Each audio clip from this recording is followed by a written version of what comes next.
Hi guys! Ang lulutuin natin ngayon ay isa rin sa aking favorite since mahilig ako sa seafood, ang Chilli Garlic Shrimp. Incredibly easy to make, hot, spicy, and so delicious. Ito ang ating list para sa ingredients.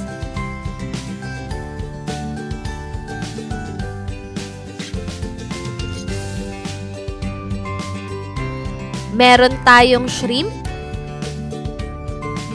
butter, onion, garlic, ginger, chili paste, oyster sauce, at ketchup. Salt and pepper ay hindi mawawala sa ating listahan. First, maglagay tayo ng konting olive oil sa pan para hindi masunog ang ating butter.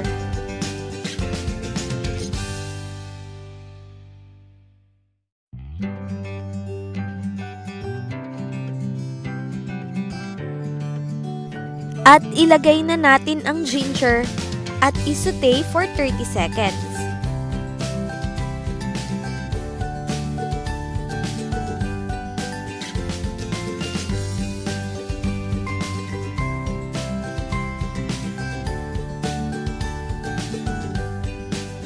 Isunod na rin natin igisa ang onion until caramelized.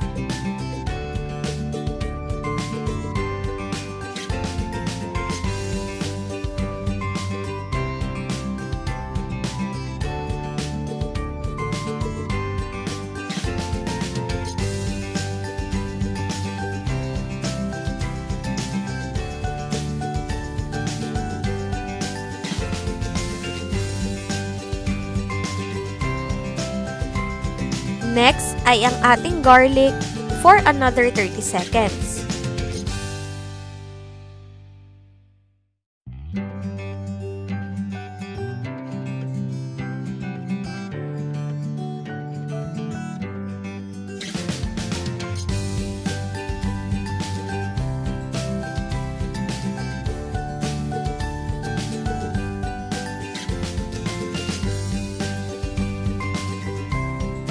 Ilagay na rin natin ang chili paste at isimmer for 1 minute.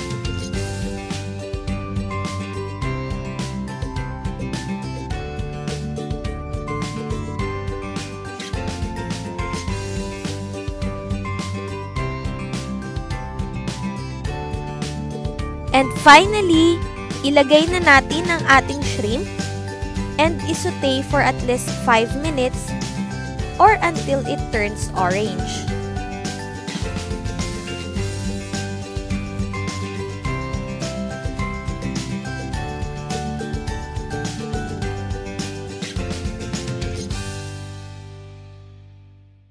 At pag okay na ang ating shrimp, dagdagan na natin ng pampalasa tulad ng oyster sauce at ketchup, and let's simmer it for at least 1 minute.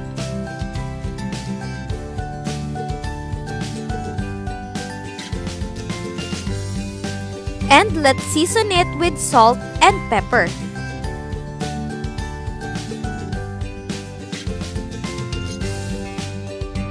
Ready to serve na ang ating chili garlic shrimp in less than 15 minutes.